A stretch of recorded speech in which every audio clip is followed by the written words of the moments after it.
Hi, hi. Inubo ako kagabi sobra. Tapos may sipon ako sa loob, parang may sinat ako sa loob. Ewan, magsuob ako mga sis para gagaling. Ano ba ito eh?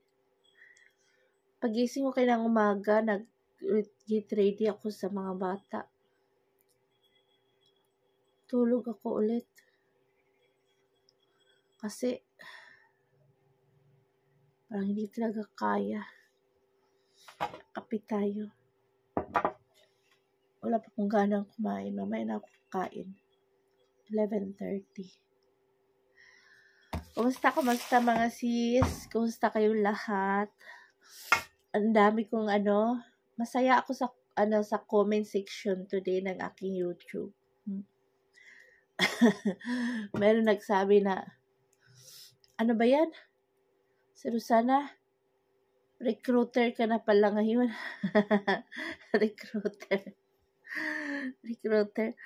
Bitaw, sa gusto lang naman ng maasawa na gusto sa buhay ko, kasi mahirap din yung mga tao na nagpapahanap. So, try lang naman kung sinong susugal, di ba? Kung sinong susugal. Dati di ko pa naman talaga alam. Ngayon, alam na ninyo yung buhay dito sa bukid. Parang ito mga Pakistani, ito parang kapit patalim na rin sila. Akala nila mag-asawa sila ng foreigner, yayaman sila. Naku, hindi nila alam ang buhay ko.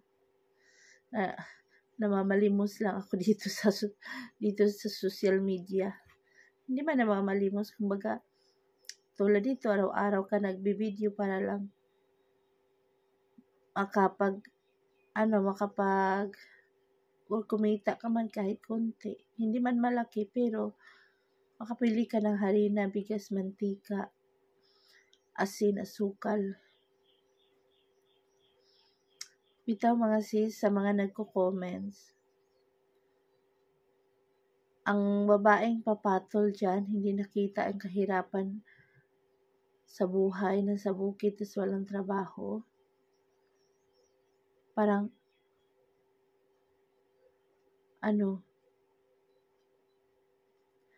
pero meron din namang may mga tao talaga na gusto ng ganitong buhay sa akin. Siguro we don't know ang ng tao, ang patunguhan sa buhay.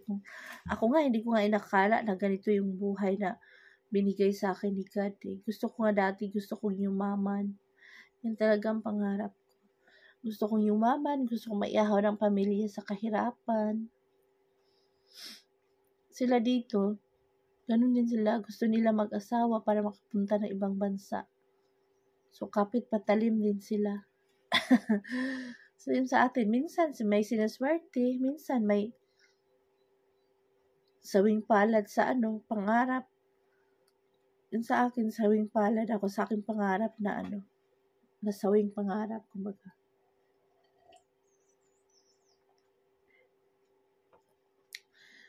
Ang aking kape, may kukwato kunti at saka may gatas. Diyos ko. Pero kahit may tao pa rin na nagme-message sa akin. Oo. May mukha sila may personal FB din sila. Sa nagme-message lang naman, doon ko pina-forward. Isang pharmacist saka isang driver. Actually, marami yun sila, kaso ito lang yung persigido talaga. May iba nahihiya. Itong dalawa talaga baga sila ang panganay sa pamilya. Naboring siguro sila sa life nila dito. Pag construction dito, ang sweldo ng isang construction is 1,200. Ganyan. 1,200. Tapos, ang isang sako ng harina is nasa 2,400 ata. Oo, ito yung maliit na sakong harina. Tapos kapag marami kayo, kakain, wala na. Tapos, isa lang nagtatrabaho, maraming kapatid. Talaga, buryong ka talaga. Marami kang kapatid, mga babae, maliliit. Mga lalaki, maliliit pa. Alam mo dito sa Pakistan, punta ko ng city. Yung mga mekaniko dito ng mga motorcycle or mga truck, ang liliit pa lang ng mga batang lalaki, nagtatrabaho na sila. Kumikita sila. Siguro sila yung hindi sila nag-aaral. Dito sa amin, hindi porsigido na i-force na paaralin ng mga bata. Hindi katulad sa atin sa Pinas na meron tayong ayuda, may purpose, merong talagang kung hindi ka mag-aaral, hindi ka makatanggap, hindi ka papasok. Ganun. Ganun sa atin sa Pinas, pero iba din dito sa Pakistan.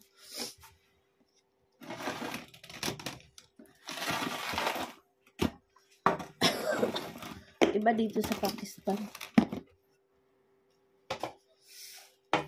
Talagang dito ang inuuna ng mga bata dito, pagkain talaga para sa pamilya kasi napakahirap ang buhay dito. Bulan.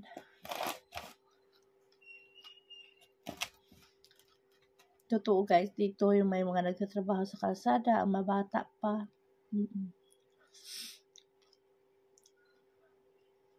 Sa atin, bawal yung mga ganyan. Yung mga labor na may kaso yan, di ba, sa atin sa labor.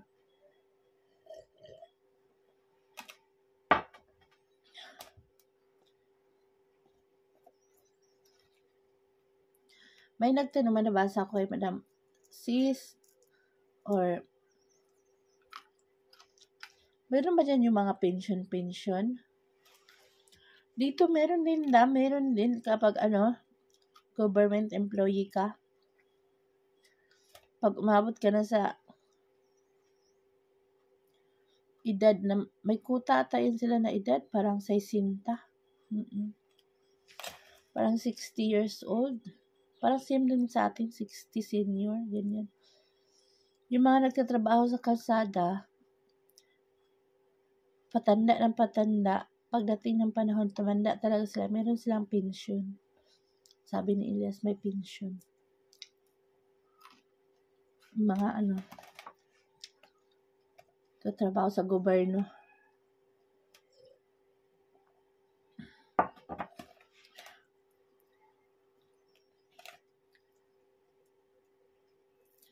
Bitaw sa hirap ng buhay dito sa Pakistan. Tama yung mga comments nyo na. Sus ko, parang 5 tupi-tupi ang Pakistan sa kahirap ng Pilipinas. Mas maganda ang Pilipinas. Mas mayaman konti. Tama nga naman kayo. Dito kasi, sa bukid namin, magtanim ka talaga ng pagkain mo, mga gulay. Lahat dito may mga garden.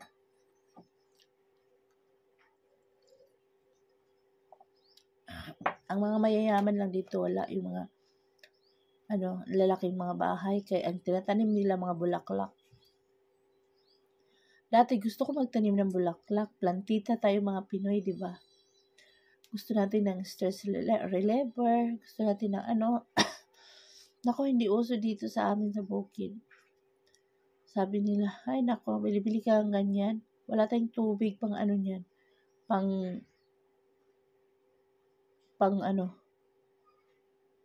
tawag dito? Wala tayong tubig pang bisbis. Gulay lang ang itanim mo. Pagkain dapat. O kasi pag tag-init dito mga sis, ang tubig dito kunti lang lalabas, kaya palitan kami pagligo pag tag-init. Nasa labas kami tumitira kapag tag-init. Paypay kami dyan sa labas. Ngayon taglamig pa. Sa loob pa kami.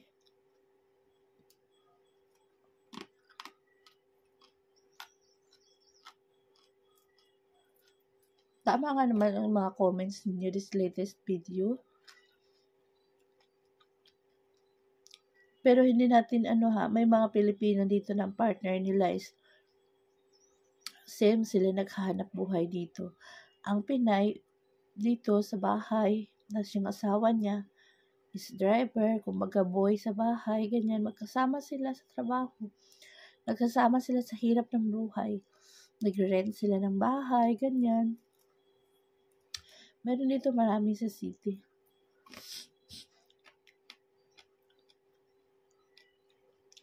Same lang din sa buhay natin sa Pilipinas, kumakayod para mabuhay.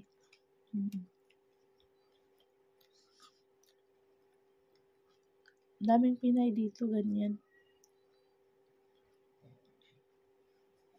In my case lang, kung may trabaho lang sa Elias, hindi masyadong mahirap. Puro ang buhay ko. Ganyan.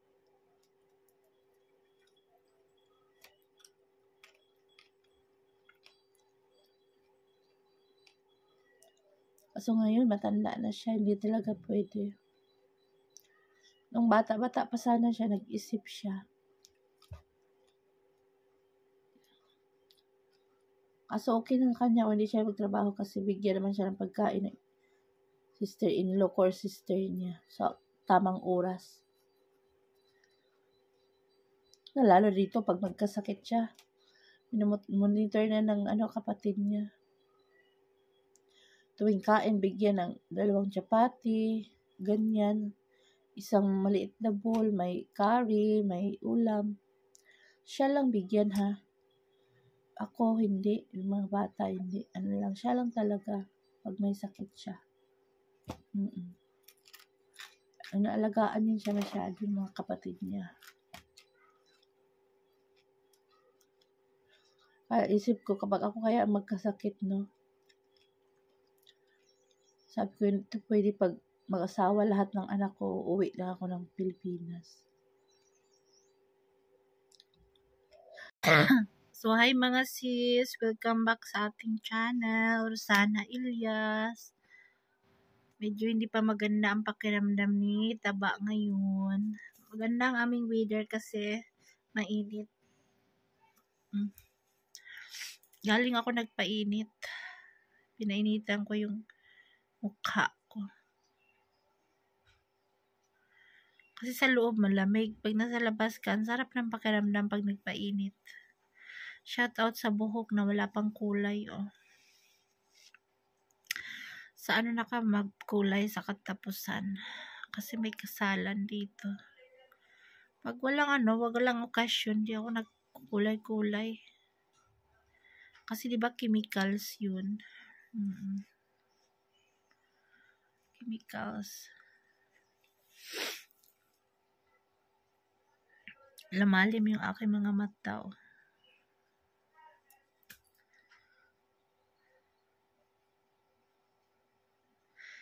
Dito sa amin mga sis, yung ating topic ngayon is pag na-aksidente dito ang mga sasakyan, like si Elias, na-aksidente yung yung sasakyan ng kapatid niya, 2 times na na-aksidente. So, first na mangyayari niyan, pag na yan, di ba? Nauntog or nasagi or na yan? Yan si Elias, talagang high tension agad yan si Elias, kahit bababa yan siya. Tapos bababa din yung isang driver. Ang mangyayari yan, magsagupaan yan sila, taas ang boses nilang dalawa, taas yung isa hindi magpapatalo, yung isa naman hindi nagpapatalo, kahit yung isa mali, kahit yung ganito, ganyan. Hindi sila nagpapatalo, dalawa. Hala, sagutan sila ng sagutan. Pero ako yan, nasa loob lang ako ng sasakyan. Hindi ako bumababa. Tapos tinatakipan ko pa yung mukha ko kasi kapag makita, hala, foreigner man to, maraming pera. Ganun. Same lang din sa atin sa Pilipinas. Yung iba ganun. Yung namamantala ba. Tapos yung isa, lalo na si Elias, malaki ng munganga ni Elias. Tapos yung, ang kinakabahan ako, pag si Elias maliit, tapos yung kalaban is malaki, baka biglang suntukin, tulog. Di ba? Tulog. Tapang-tapang ka ha, suntukin kita, tulog ka dyan. So, hindi naman mangyayari sa sakitan, ganyan. Dito, ano muna, bibig muna, sigawan muna dito. Bihira lang dito yung gumagamit ng mga dahas. Pasensya kayo mga sis, yung ano ko, yung pakiramdam ko, hindi pa okay kaya nakahiga tayo. Yaw-yaw lang tayo. Tapos yun, ala, pag tumitindi na talaga ang tension, yung sa tingin ng mga paligid ng mga tao, ang lakas na ng boses, parang papunta na sa sapakan, takbo na yung mga nanonood dyan, takbo na yung mga tindahan, mga lalaki, takbo na sila doon kila Elias saka sa yung dalawang driver na nagbanggaan. Ang dami ng tao, try silang pagbuwagin, try na silang awatin kasi baka magsuntukan, ganyan, magsakitan, try silang hinihila na sila, paano pa ganyan. Tapos yun, ang mga tao dito, ang babait nila kasi ayaw nila yung dumating yung punto na magkasakitan, ganyan. So, okay na yung nagka-release na yung mga tension nila, yung galit sa puso na ilabas na. So, okay na yun. Keep on advice na lang yung mga tao. Yung isang tao, kukunin yun sa isa. Yung isa naman, kukunin doon sa isa. Advicean. So, hindi ganito, ganyan. Ayusin natin ang problema. Ganito, ganyan. So, ako hindi talaga ako mamabasakyan. Sasakyanan lang ako. Kahit sira yung sasakyan. Sasakyan lang talaga ako. Ang mga babae, hindi naman allowed na ganito, ganyan. Mga lalaki lang talaga, kahit may pasahero yung kabilang sasakyan ng mga babae, hindi yun bumababa, hindi sumasali sa mga lalaki na usapan dito. Lalaki sa lalaki lang dito, kaya napakalaking gamit ang mga lalaki dito sa pamilya. Tapos yun, after nun, palamigin mga 10 minutes, bawat side, bawat kampo, si Elias kinausap dun sa kabila, yung isa man kinausap dun sa kabila. So, ang daming mga lalaki na sa kalsada. Tabi kayo, tabi-tabi, ganyan. Napakaganda ang nila dito. Kahit yung batas nila ba, wala mang pulis, wala mang kaya nilang isolve yung tension, yung namagitan sa bawat isa. Kaya nilang isolve dito. Tapos yun, nagkaintindihan na, lumamig na ang bawat panig. Si Elias, kung sino man yung may kasalanan, pero kalamitan sa namin, sa aksidente na hindi naman malaki masyado. Naman yung mga naatrasan ka lang, nasagi ka lang, ganyan lang. Hindi naman malaki. Sa tagal ko dito, 2 beses ata kami na ganyan, 2. Oo. Binibigyan na nga, number, ito yung number ko, ganito, ganyan, magkita tayo dun sa paayos mo sa sasakyan mo, huwag ka mag-alala, I cover the all expenses, ganito, ganyan, sabi ng other side. Oo, sabi naman na,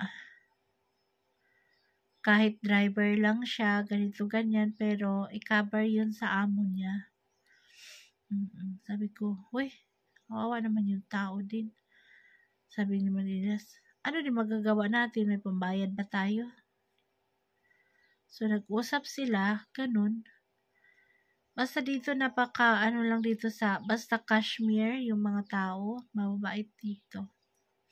Pag ang taga Kashmir pupunta ng city, may checkpoint yan, marami sa city. Pag makita ng pulis na na taga Kashmir, sabihin ng pulis, okay, diretso. Gano'n yung pulis. Kasi pag ang Kashmir, mababait yung mga tao sa Kashmir. Bait. Yun.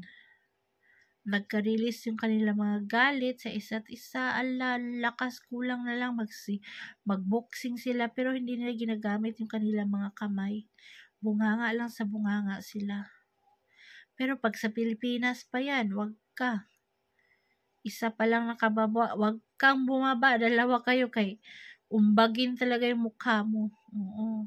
ang init ng ulo sa Pilipinas, dinadaan sa mga kamay, dinadaan sa dahas agad. Pero dito, i-release nila yung kanilang galit sa pagkabunganga-bunganga lang. Hindi dito yung agad boksingan. Wala dito yung mga krimen na mga ganyan. Wala. Hulog yung cellphone ko eh. Napaka-peaceful dito sa lugar namin. Walang away-away. Diba sa Pilipinas, yung mag-asawa, may away, malaki, sigawan. Dito, napaka-professional mag-away yung mag-asawa. Grabe. Hindi ko talaga na dito na nabalitaan na may mag-asawang nag-away. Napaka-professional. Away lang siguro sila sa sa banig.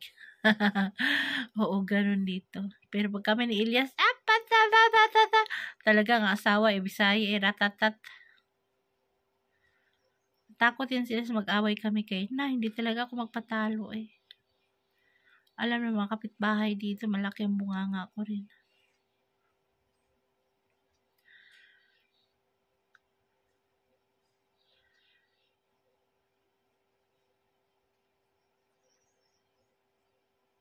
Grabe ang buhay, no? Buhay ng tao. Ang layo.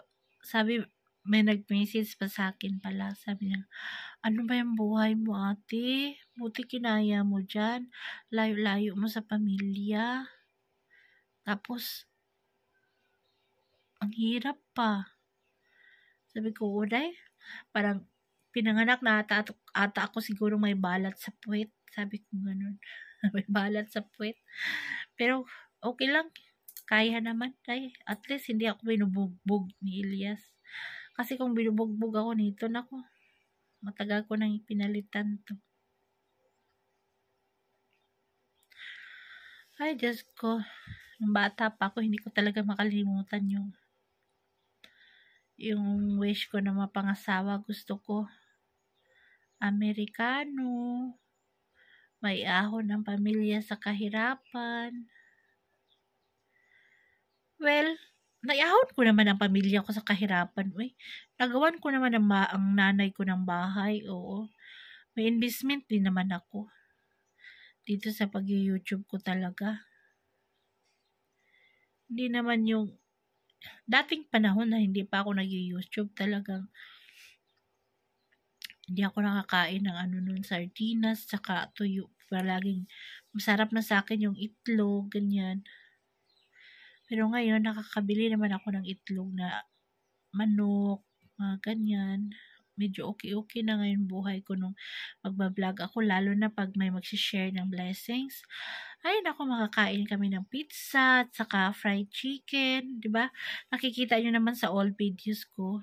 Masaya kami mag-ipon-ipon pag mayroong magsishare ng blessings. Masaya naman ang buhay mahirap. Kaysa naman sa sobrang yaman mo naman siguro, pero hindi ka naman masaya. Kasi may kulang pa rin yung buhay mo. Sa akin naman buhay ko, okay na yung buhay ko. Malalaki na ang anak ko. Mag-aasawa na yan sila. After ng school nila, saan naman tayo pupunta? Gano'n naman talaga, mag-aasawa. Tapos sila mag-aasawa, may kanya-kanya ng pamilya. Uwi na ako dun sa amin.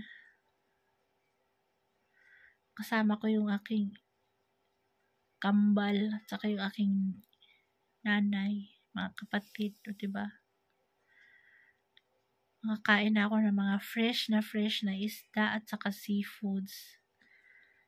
Dito parang kulang ako ng iron, hindi ako nakakain ng mga seafoods. Wala dito sa namin, sa bukid namin yung mga ganyan.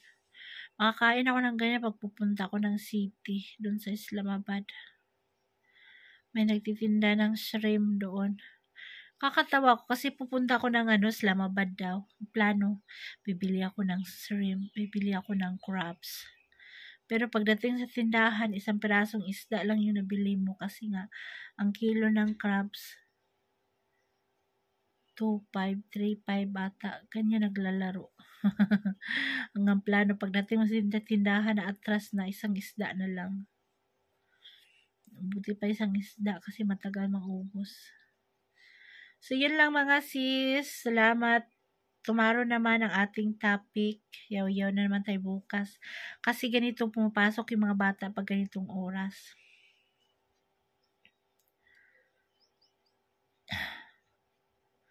Di pa ako okay. O, yung ano ko. Yung ubo ko at saka yung ano ko, sipon ko. Yung ano ko. Basta, bahala. Thank you for watching. God bless everybody. And bye! Salamat everybody. Subscribe my YouTube channel, Rosana Elias. Salamat, Rosana Elias. Sponsors and Rosana Elias subscribers, viewers, to all. Thank you po and God bless.